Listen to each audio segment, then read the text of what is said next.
Hey there team, welcome back to the channel and welcome to my overview of Sumerian 6. So for those not across it, I do overviews on this channel. I have a look at the first 2 hours of a game. That's the Steam refund window. Steam says that in that time you can make up your mind about whether you want to keep a game or not.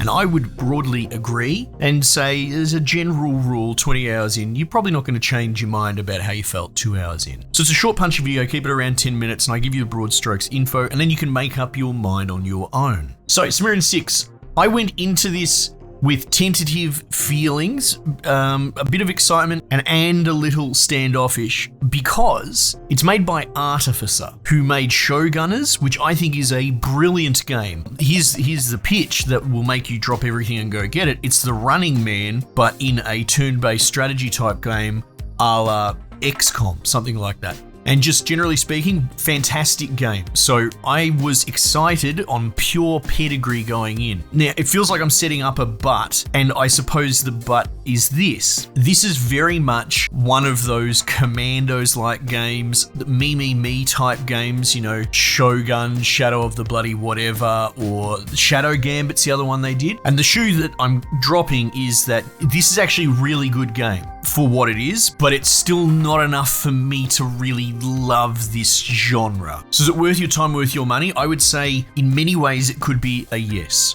Right, if you're like me and you're in it for the pedigree of Artificer, who have proved themselves yet again here, genre is not for me, for sure. However, it's very, very snazzy. They're very much channeling the somewhat masturbatory nature of like the newer Wolfenstein games with the slapping funky bass lines and saying that they want to kill Nazis as many times per minute as possible. It's a little bit eye-rolly, but at the end of the day, it is a theme. It's very pretty.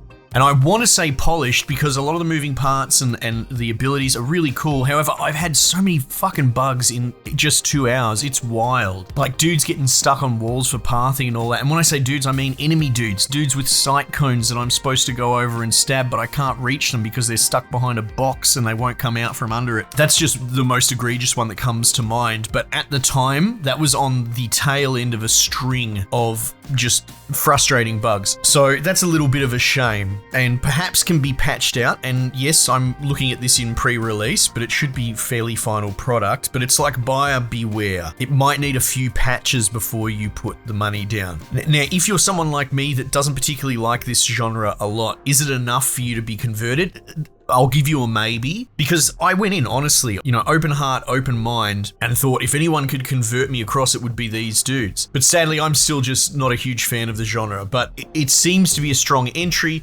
And again, I feel like a little bit of a history lesson. Me Games have been the ones doing this for a while, but they closed down this year, I think. I don't believe it was out of controversy or anything like that. My honest guess is that this genre is kind of niche and a bit of a death spiral for your pocketbook, even though you're going to get overwhelming reviews, and they often did because it is a sought after genre. No one will do it, but I feel like it's like an immersive sim in a way. It requires quite a bit of work.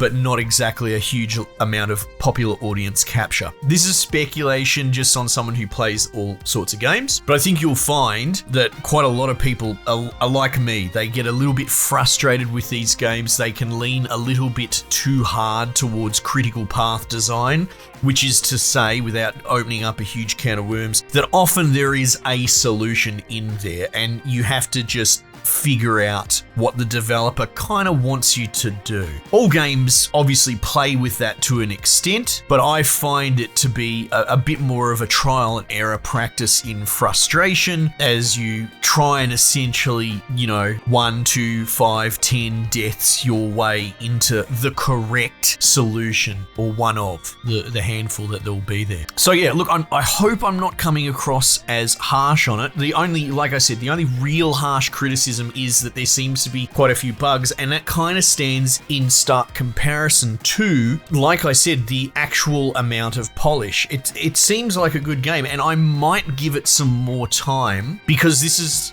one of the closest attempts to really getting me into this genre. Like, a part of me wants to love it. I really do. So you could even argue I'm carrying a bit of water for it. And I might even be copping heat for this because a lot of people that are probably going to seek out this sort of video are the ones that are arguably and potentially passionately against me and quite fervent about this genre. And I'm sorry, but I'm doing my best to shout out good games that I might not even personally necessarily recommend.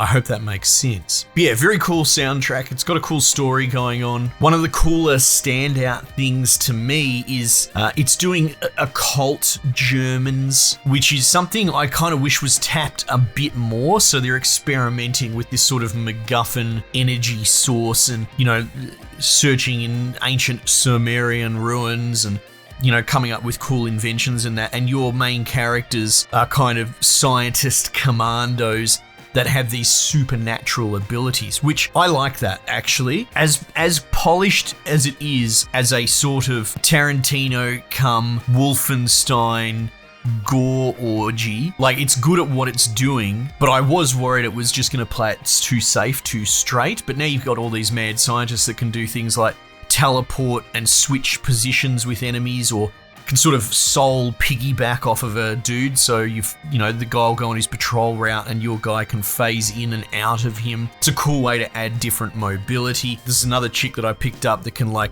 inject a serum that disintegrates their body. So it's as good as you could hope for. So that's probably the main takeaway, is while it's outside of my potential happy space as far as preferred genres go, it seems like these guys could take over the mantle as Me closes shop and potentially be that one-stop shop for very polished commandos-like stealth games. So cause for celebration for some. For me, I lamented a little bit because I loved Artificer's last game, and we'll see, maybe they do this one and done and they move on to yet another genre again. But judge the game for what it is, not what you want it to be. And I would say if you are a big like Shadow Gambit fan and all that, you probably should be excited for this. Caveat notwithstanding that maybe it needs a few more patches around that launch window to really shine. Anyway, I hope I've been fair. It's easy to gush about a game that you are in love with and smitten with,